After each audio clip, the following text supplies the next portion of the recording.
دوسرا وہی مضمون تو ایک ہی ہے. یہی بات سمجھائی نا، امر بالمعروف والنہی عن المنکر کہو یا شہادت حق کہو یا اقامت دین کہو، کہتے ہیں لفظ ہی مختلف ہیں، بات تو ایک ہی ہے. اقامت اور دین کا مفہوم بہت اچھا بیان. جیسے ہم نے تقسیم کیا ہوا یہ میری پرائیویٹ زندگی ہے، یہ میری اجتماعی زندگی ہے، اس میں تمام حالات میں اللہ اور اس کے رسول کی اطاعت کرنی ہے، یہی بات ہے. تمام شعبہ ہائے زندگی میں اس کا نفاذ کرنا ہے. ہم اب دیکھتے ہیں کہ ہم نماز میں مسجد میں آتے ہیں تو ہمارا کچھ عقیدہ اور ہوتا ہے، جہاں جھوٹ نہیں بولنا. باہر جاتے ہیں تو ہم وہاں کچھ صحیح سمجھ لیتے ہیں. بس کہہ دیتے ہیں یہ ہمارا فریضہ، وہ ہمارا پیشہ. چوری میرا پیشہ ہے، نماز میں کرتا ہے.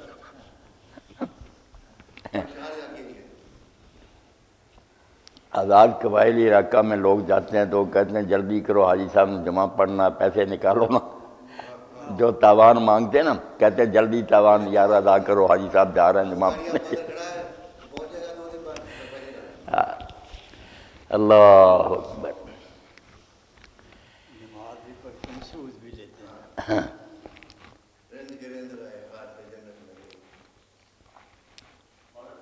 بنیاد تو اقامت صلاۃ بھی، اگر اقامت صلاۃ کی بنیاد ہے تو اقامت دین کی بنیاد پر سکتے ہیں. اقامت دین کے لیے شروع کیا جائے کام تو اقامت صلاۃ اس میں بالکل ابتدا میں ہی آتی ہے. اقامت صلاۃ تو ایک جزئی ہے نا اقامت دین کا.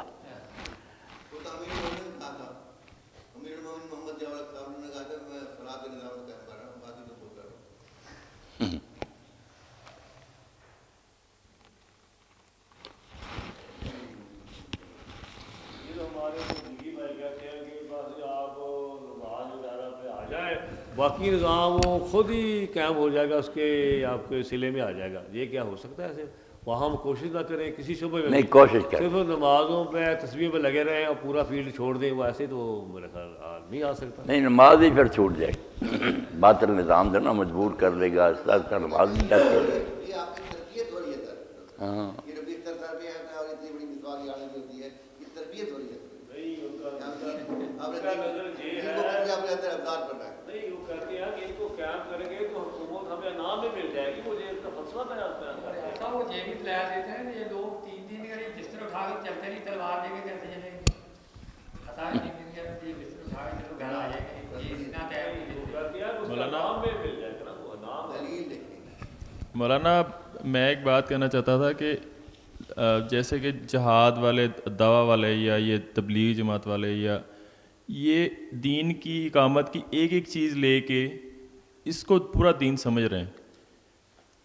تو دین کی اقامت جو ہے یہ تو سارے چیزوں کا مجموعہ ہی ہوگا کہ نماز بھی ہونی چاہیے، جہاد بھی ہونا چاہیے، اور جو باقی نیک اعمال ہیں جو بھی کوئی تبلیغ کر رہا ہے تبلیغ بھی ہونی چاہیے. تو یہ پورا سیٹ بنتا ہے، کسی ایک چیز کا نام تو دین نہیں ہے نا. بالکل آپ کی بات ٹھیک ہے. دین کے ایک ایک جز کو لینا نہیں چاہیے. چلو ایک ایک جز پر بھی کام کریں، دوسرے جزوں کی نفی نہ کریں، پھر بھی غنیمت ہے. مصیبت یہ ہے کہ جو کام کر رہا نا پھر کہتا دوسری باتیں دین نہیں، بس یہی دین ہے.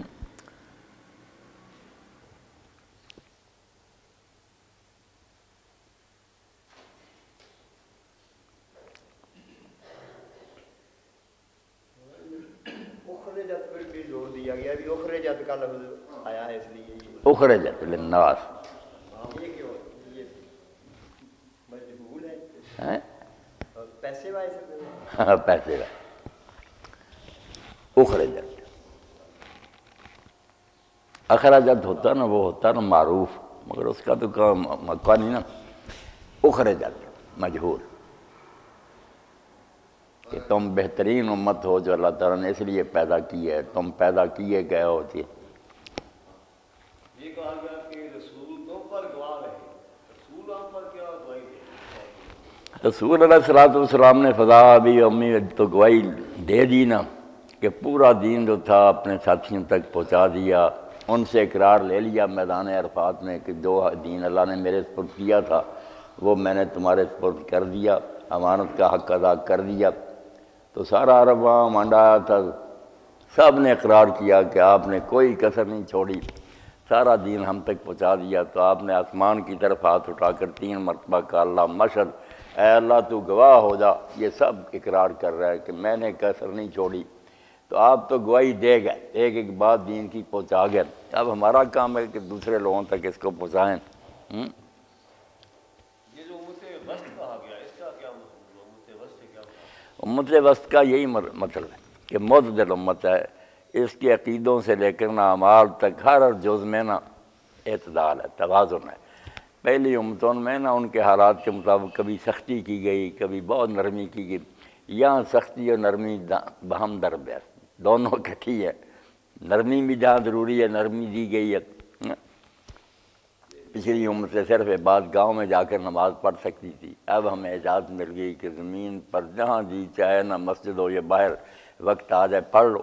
تیمم نہیں کر سکتے تھے، نمازیں قضا کرنی پڑتی تھی۔ یہ بھی اس دین میں اللہ تعالیٰ نے رعایت فرمائی کہ پانی نہیں ملتا یا نقصان ہوتا تو تم تیمم کر لو۔ موسیٰ علیہ السلام کی شریعت میں معاف کرنے کا کوئی نہیں جواز تھا، بس قتل ہے تو اس کا بدلہ ہی ہے۔ عیسیٰ علیہ السلام کی شریعت میں پھر یہودیوں کو ذرا نرم کرنے کے لیے کہ ایک طرف تھپڑ کو مارے دوسرا بھی گال اس کے سامنے کر دو۔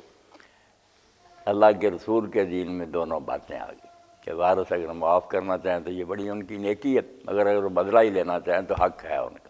مولانا اس کی بنیادی وجہ کیا تھی کہ جو پہلے امتوں میں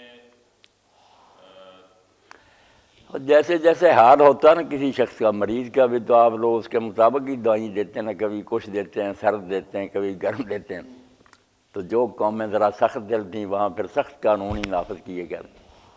عیسیٰ علیہ السلام کا دور مظلومی کا تھا، رومیوں کی حکومت تھی، یہ ان کے غلام تھے اسرائیلی اس وقت، تو اس وقت اگر مقابلے کی اجازت ملتی کیا ہوتا، مارے جاتے۔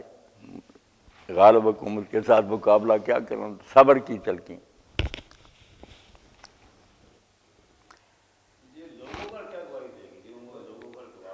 ہاں لوگوں پر یہی نا کہ لوگوں کے سامنے حق کا اعلان کرنا، ان کو حق بتانا، گواہی کا ترجمہ نا آپ تبیین کیا کریں نا، اعلان کرنا، وضاحت کرنا، یہ معنی اصل میں عربی کا۔ جب نہ شاہد اللہ ہوتا تو رسول اللہ والسلام نے ہمارے سامنے دین کی وضاحت کر دی، اب یہ امت کا کام ہے کہ باقی لوگوں تک اس دین کو وضاحت سے پہنچائے۔ اقرار کرنا، اعلان کرنا، وضاحت کرنا، یہ سارا شہادت کا مفہوم۔ حواریین کا پڑھے نا، حافظ صاحب بھی آ گئے مقبول صاحب، جب حواری ایمان لائے ہیں وشد انہوں نے کہا کہ ہم وقت منا من الشاہدین، ہم کو گواہوں میں سے لکھ لیں، یعنی ہم نے اقرار کر لیا اس دین کا اور اس کا اعلان لوگوں کے سامنے کریں گے۔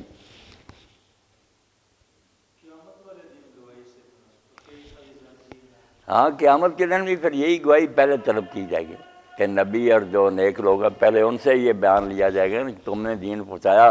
جب وہ سرکاری گواہ پیش ہو جائیں گے پھر ہی امتوں کی باری آئے گی نا، اگر کسی نے ان تک دین نہیں پہنچایا تو ان سے پھر حساب کیا لینا ان امتوں سے، پہلے یہ تبلیغ کرنے والے جو ان کا ہی بیان ہوگا۔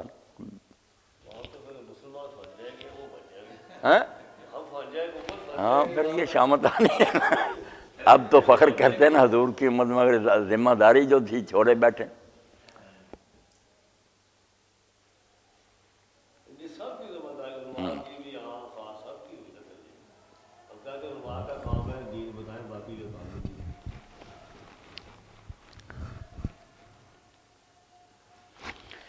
علامہ اقبال رحمۃ اللہ علیہ ایک جگہ یہی مسلمانوں کو توجہ دلاتے ہیں نا، تا نہ خیزت بانگ حق کا ظالم میں گر مسلمانی نیاز آئی میں، جب تک پوری دنیا میں حق کا آوازہ بلند نہیں ہوتا، اگر تو مسلمان ہے تو ایک دم کے لیے تجھے چھٹی نہیں، تو آرام نہیں کر سکتا۔ دنیا میں ابھی کفر غالب ہے، تم آرام سے بیٹھے ہو۔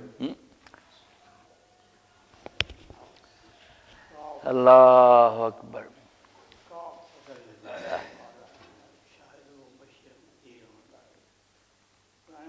کام تو یہی ہے ہمارا، نقطہ سنجارا صلاح عام دے، کہ جتنے باریکیاں چھاننے والے ہیں نا دانا لوگ، ان سب کو آواز دے بلند، از نبی امی پیغام دے، اور ان سب تک کہو کہ اگر حق چاہتے ہو نا تو ٹھوکریں نہ کھاتے پھرو فلسفے اور دانش کی، نبی امی صلی اللہ علیہ وسلم کی طرف آؤ، یہاں تمہیں از نبی امی پیغام دے۔ یہ ہے نا شہادت حق اور اقامت دین۔ صدیاں ہو گئیں یہ کام چھوڑ بیٹھے، اپنے جھگڑے ہی نہیں ختم ہوتے، باقیوں کو کیا سمجھیں؟ ایک دوسرے کو کافر کہنے میں لگے ہوئے ہیں، رد کر رہے، غیر مسلموں کا اتنا رد نہیں کرتے۔ کوئی شہر کا مفتی اعظم جو ہے نا فضا پناہ فیصول، وہ عیسائیوں کے خلاف نہیں لکھتا، حالانکہ اندر اندر کافر کر رہے ہیں لوگوں کو، قادیانیوں کے نہیں، بس وہابی گستاخ ہیں، بریلوی مشرک ہیں، یہی کام ہے ان کے۔ اس گھر کو آگ لگ گئی، گھر کے چراغ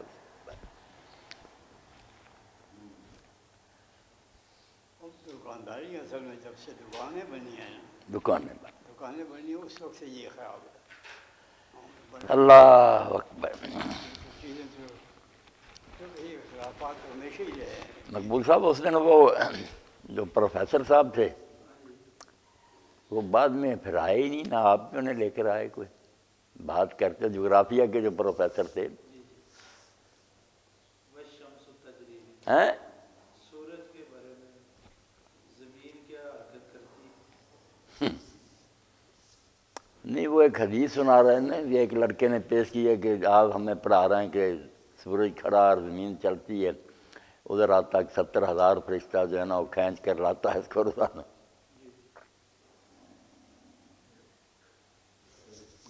میں تو منتظر تھا کہ آپ لے کر آتے بیٹھتے تو بات واضح ہوتی۔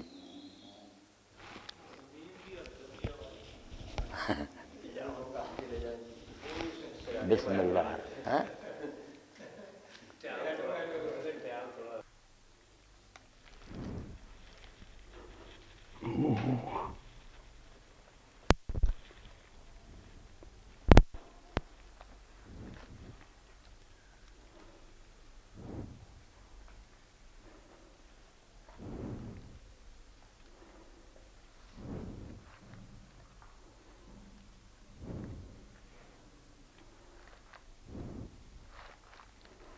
سبھی کام ایمان تھا۔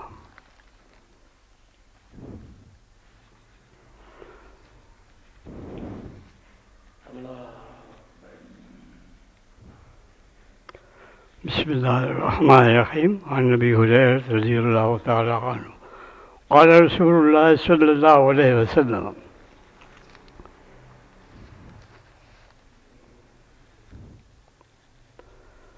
وكل سلام من الناس عليه صدقة كل يوم تطلع فيه الشمس تعدل بين الاثنين صدقة وتعين الرجل على في دابته وتحمله عليها صدقة وترفع له عليها متاعه صدقة والكلمة الطيبة صدقة وكل خطوة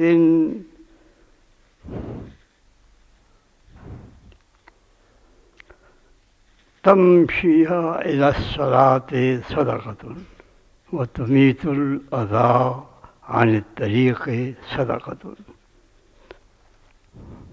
متفق علیہ۔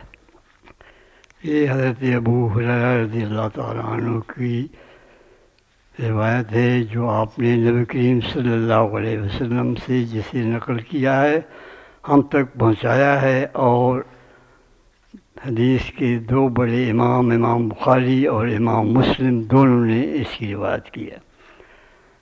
حضرت ابو ہریرہ رضی اللہ تعالیٰ عنہ فرماتے ہیں کہ انسان کے ہر جوڑ پر، سلامہ انسان اصل میں تو کہتے ہیں انگلیوں کے جوڑوں کو اور ہتھیلی کے جوڑ کو، لیکن پھر اس کا اطلاق انسانی جسم کے تمام جوڑوں پر اور اعضاء پر ہوتا ہے۔ فرمایا کہ انسان کے ہر جوڑ پر، ہر عضو پر صدقہ لازم ہے۔ ہر دن جس دن سورج شروع ہوتا ہے، یہ تاکید کے لیے ہے اس بات کی کہ زندگی کا کوئی ایسا دن نہیں ہے جس میں کہ انسان کے اوپر یہ صدقہ لازم نہ ہو۔ صدقہ سے عام طور پر جو ہم مراد لیتے ہیں وہ یہ ہے کہ اپنے مال سے خرچ کیا جائے۔ چنانچہ قرآن مجید میں بھی صدقہ اس معنی میں استعمال ہوا ہے، انما الصدقات للفقراء، جہاں زکوٰۃ کا حکم ہے اس کو صدقات سے کیا گیا۔ اسی طرح دوسری جگہ خذ من اموالہم صدقاتہم، نبی کریم صلی اللہ علیہ صدقات ہے، جو نبی کریم صلی اللہ علیہ وسلم کو حکم ہوا ہے کہ ان سے صدقات دیا کریں۔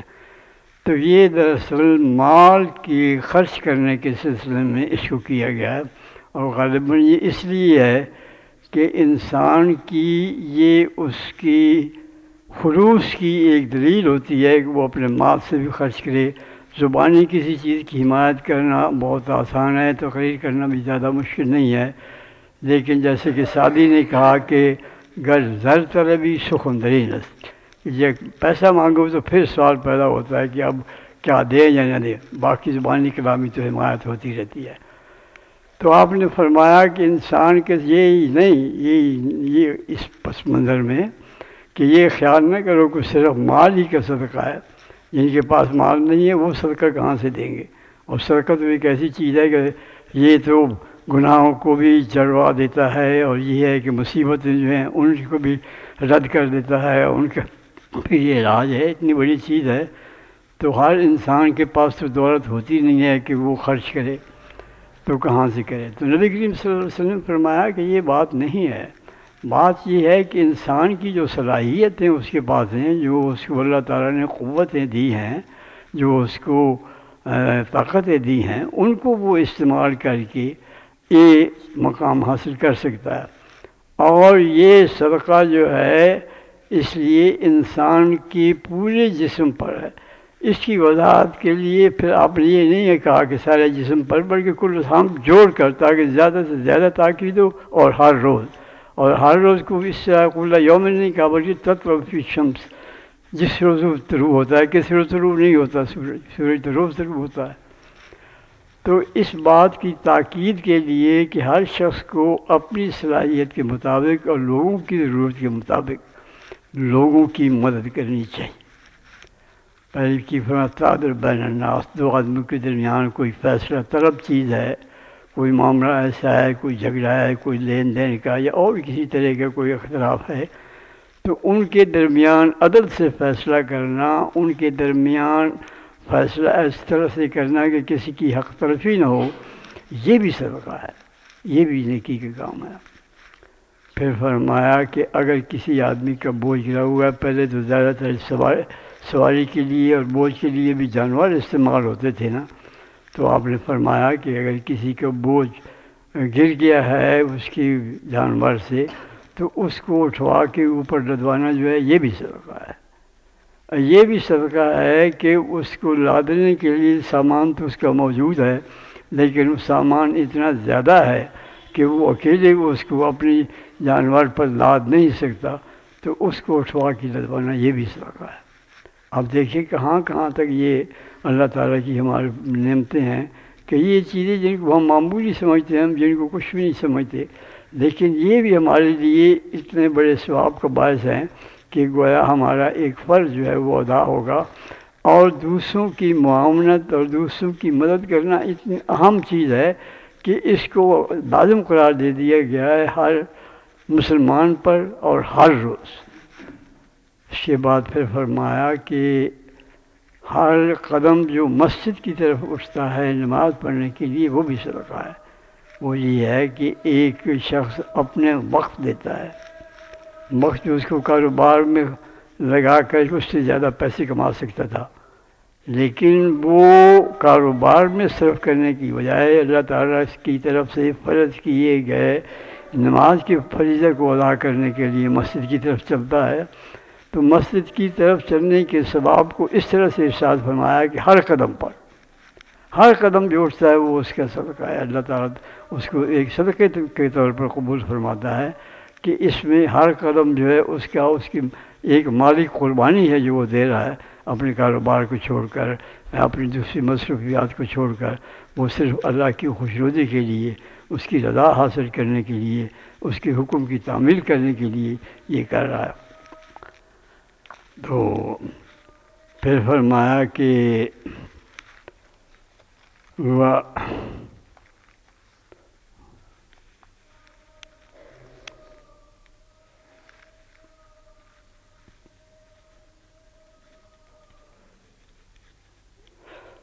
وَتُمِيتُ الْأَذَىٰ عَنِ الطَّرِيقِ، کہ راستے میں اگر کوئی چیز ایسی پڑی ہے جس سے لوگوں کو تکلیف ہوتی ہے، کوئی اینٹیں روڑے پڑے ہیں، کوئی کانٹے والی ٹہنی کسی چیز کی پڑی ہے، یا اور کوئی ایسی چیز پڑی ہے جس سے کہ لوگوں کو تکلیف ہو، راستہ چلنے میں الجھن ہو، اس کو دور کرنا جو ہے یہ بھی صدقہ ہے۔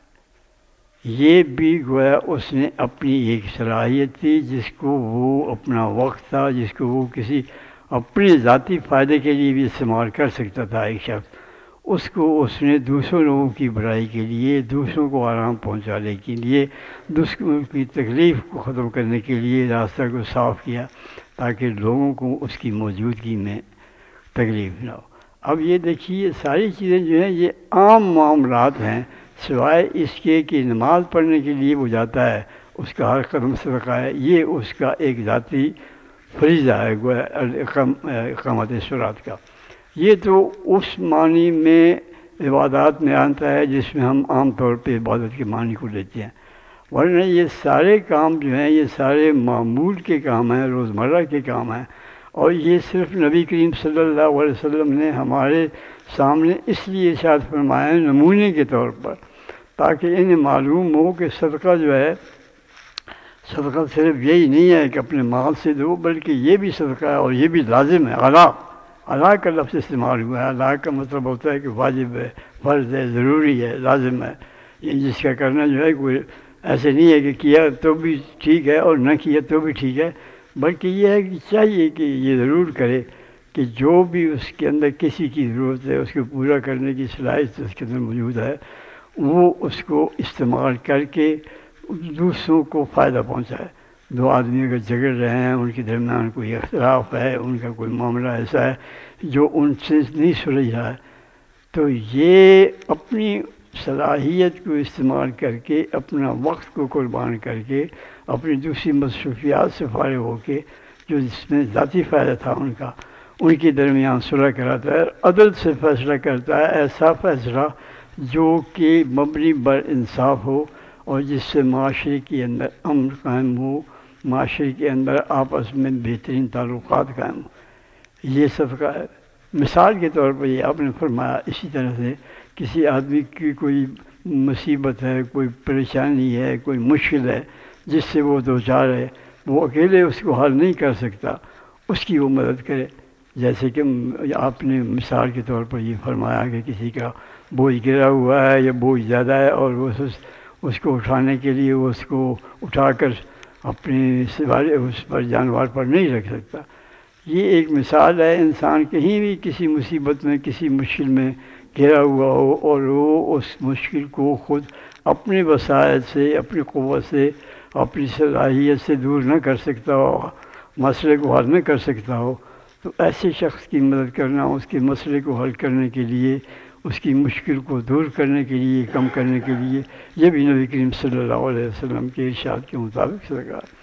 اسی طرح راستے میں چلتے ہوئے دیکھیے کس قدر باریک بینی ہے یہ اسلام کی، یہ معاشرے کا جو ہے انداز دیکھیں کہ ہر شخص جو ہے اس پر ہی ہے، کوئی خاص یہاں یہ نہیں ہے کہ خاص گروہ ہے جو کہ صفائی کے لیے مقرر ہے، وہ تو ہوگا ہی، جب حکومت اسلامی ہوگی تو وہ ساری چیزوں کا خیال رکھے گی اور خیال رکھتی تھی، لیکن یہاں ہر شخص پر یہ لازم قرار دیا گیا ہے کہ وہ اگر راستے میں کوئی چیز دیکھتا ہے جس سے لوگوں کو تکلیف پہنچتی ہے تو وہ اس تکلیف کو دور کرے اور لوگوں کو آرام پہنچائے۔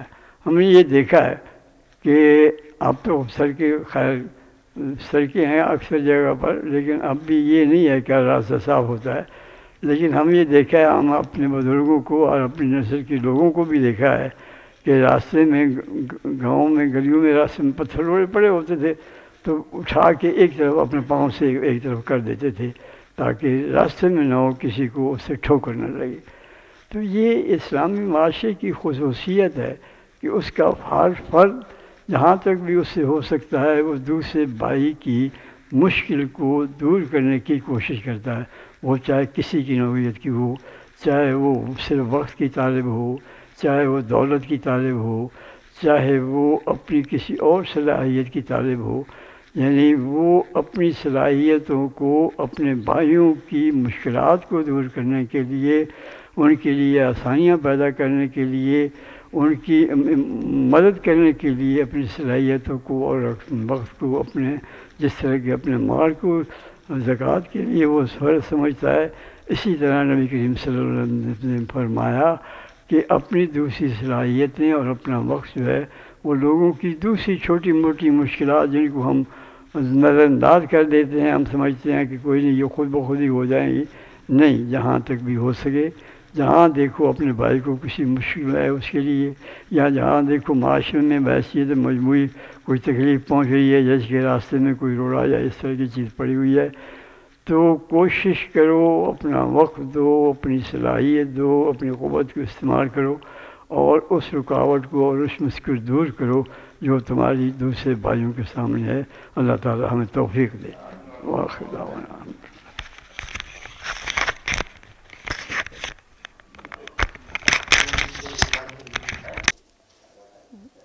اعوذ باللہ من الشیطان الرجیم، بسم اللہ الرحمن الرحیم۔ حالات حاضرہ کی کچھ باتیں ہیں، اور ان میں سے کوئی اچھی پسند آئیں تو ان کو قبول کریں۔ حکیم صاحب نے جیسے بتایا بھی نیکی کے کام ہر وقت کرنے چاہیے۔ تمہارے ایک دوست ہیں، اب عمر تو ان کی 45 سال ہے، تو سیر کرتے ہوئے ان کو ایک بزرگ بھی ملے جن کی پوٹی یعنی نکل گئی تھی گراؤنڈ میں۔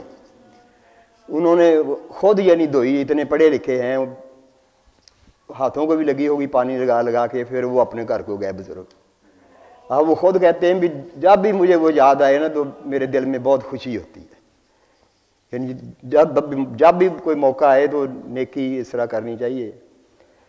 تو یہ میں جو باتیں بتانے لگا ہوں، پہلی بات ہے مصر کے معزول صدر حسنی مبارک کے بارے میں اسرائیلی راہب نے انکشاف کیا ہے کہ وہ ان کے مرید ہیں، عرصہ 28 سال سے دعا کراتے رہے ہیں مسلمانوں کا۔ وہ انہوں نے کوئی سوچا ہی نہیں، یہودی ربی ان کو ملا ادھر سے، اپنا تو کوئی ملا نہیں، ساری عمر انہوں نے مصر کا سوچا نہیں، اسرائیل کا ہی سوچتے رہے۔ اب وہ پھنسے ہوئے ہیں، تو ان سے پہلے صدر ناصر جو تھے ان کی دوستیاں بھی یہودی عورتوں سے تھیں، اور یہی وجہ ہے کہ 1967 کی جنگ میں لڑے بغیر سارے جہاز ایئرپورٹ پر کھڑے اسرائیل نے ختم کر دیے تھے۔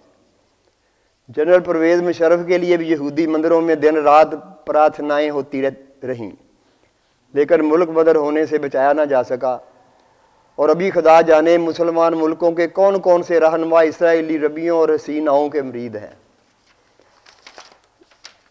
اس کے بعد ہے مدھیہ پردیش، انڈیا میں 50 لاکھ طلبہ نے حصہ لیا، مسلمان طلبہ نے۔ سوریہ نمسکار یعنی سورج کی پوجا ان سے کروائی گئی۔ تو ہمارے پارلیمانی وفود ادھر آ جا کر دوستی پکی کر رہے ہیں۔ ثقافتی بھانڈوں کے تبادلے سے عوام کو گاب جا کر لوریاں دی جا رہی ہیں۔